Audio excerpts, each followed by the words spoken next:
अस्सलाम वालेकुम रहमतुल्लाहि वबरकातुहू। हेलो बच्चों, आप सब खैरियत से होंगे, मस्त होंगे। आज हम व्याकरण का क्वेश्चन लेकर आए हैं, उसके बारे में हमको बताना है।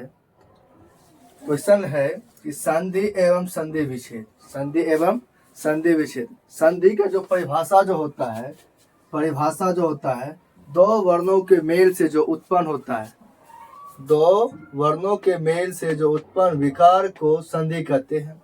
और संधि विच्छेद जिन वर्णों के, वर्ण मतलब होता है अक्षर, वर्ण मतलब अक्षर होता है, के बीच संधि हुई है उन्हें आपस यानी वापस होता है। जैसे कौसर हो गया, ये मतलब एक जुट गया, इसको हम अलग करेंगे तो उसी को वापस बोलते हैं। वापस अलग अलग आ गया, अलग अलग करके रखा जाए तो उसे संधि विच्छेद कहते हैं। जैसे हो गया गणेश, जैसे गणेश हो गया, गणेश को अगर हम संधि विच्छेद करते हैं, गण जो ईस हो गया यानी गणेश, ये जो दीर्घई की जो मात्रा होता है, दीर्घई, ये दीर्घ इकर की मात्रा मात्र, इसीलिए गणेश हो गया।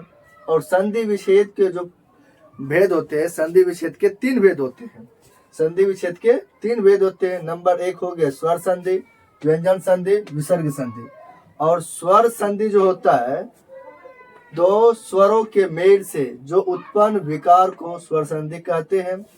जैसे रामावतार हो गया, रामावतार जो होता है, राम जो रफ्तार, क्योंकि वो जो लग गई आकर की मात्रा में आ गया, आकर जब इसमें मिलेगा तो रामा हो जाएगा और अवतार हो गया, रामा अवतार।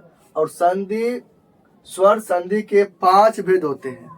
नंबर 1 दीर्घ संधि, गुण संधि, वृद्धि संधि, यन संधि, अयादि संधि।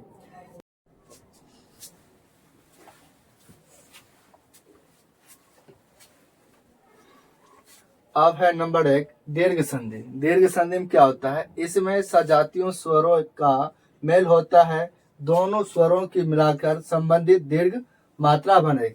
जैसे जैसे है ओ या आ प्लस आ या ओ, अगर ओ और ओ को आकर को हम जोड़ेंगे तो आकर की मात्रा बनता है, इसीलिए आ हो गया। हर्षई या दीर्घई, हर्षई या दीर्घई प्लस दीर्घई या हर्षई, अगर दोनों को हम जोड़ेंगे तो मेरा दीर्घई बनेगा।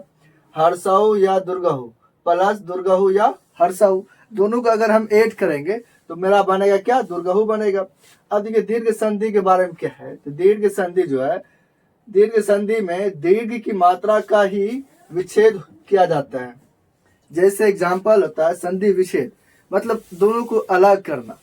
छात्रावास हो गया, छात्र जोर आवास, यानी आ की मात्रा चला गया इसमें तो छात्रावास हो गया।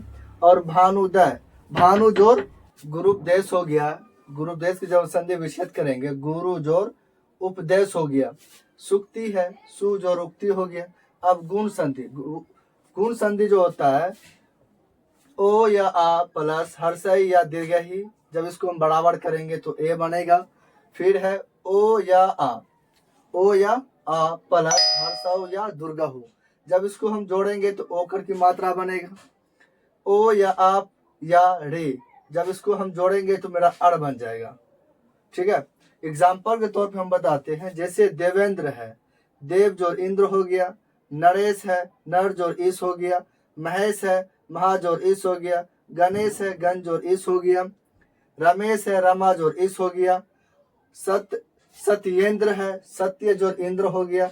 अपेक्षा है, अब जोर इच्छा हो गया। सर्वेश्वर है, सर्व जोर ईश्वर हो गया। महोदधि है, महाजोर उदधि हो जाएगा। भारतेंदु है, भारत जोर इंदु हो जाएगा। अब देखिए नंबर 3 में ब्रेगी संधु संधि, ब्रेगी संधि जो है, ओ या आ प्लस ए या ए, जब इसको हम जोड़ेंगे तो मेरा ए बनेगा। फिर है ओ या आ प्लस ओ या आओ, जब इसको हम जोड़ेंगे तो मेरा औ बनेगा। एग्जाम्पल है एक एक, एक जोर एक, यानी एक एक हो गया मेरा। सदैव है, सदा जोर एव हो जाएगा, सदा जोर एव हो गया। तथैव हो गया, तथा जोर एव हो गया। मतैक्य है, मत जोर ऐक्य हो जाएगा। महेश्वरीय है, महा जोर ऐश्वर्य हो जाएगा। हितैंसी है, हित जोर ऐसी, यानी अब चौथा यन में यन संधि में आ गए। चौथा जो यन संधि है, हर्षई या दीर्घई, हर्षई या दीर्घई प्लस अन्य स्वर को जब हम जोड़ेंगे तो मेरा हो जाएगा यू हर्षऊ या दुर्गहु प्लस अन्य स्वर को जोड़ेंगे तो मेरा वो बन जाएगा री प्लस अन्य स्वर, ये मेरा रो बन जाएगा। जब इसका हम एग्जाम्पल निकालेंगे, अत्या जोड़ अचार, अत्या जोड़ अचार, अति जोड़ अचार, उपयुक्ति ऊपर ऊपरी जोड़ युक्ति, न्यून है नी जोड़ ऊन न्यून, प्रत्येक है प्रति जोड़ एक हो जाएगा, व्यवस्था है वी जोड़ अवस्था हो जाएगा, व्यायाम है वी जोड़ आयाम हो जाएगा, स्वागत है सुजोड़ आगत हो जाएगा। यही है हिंदी का जो स्वर संधि एवं संधि विच्छेद की परिभाषा जो होता है इसमें दिया गया है।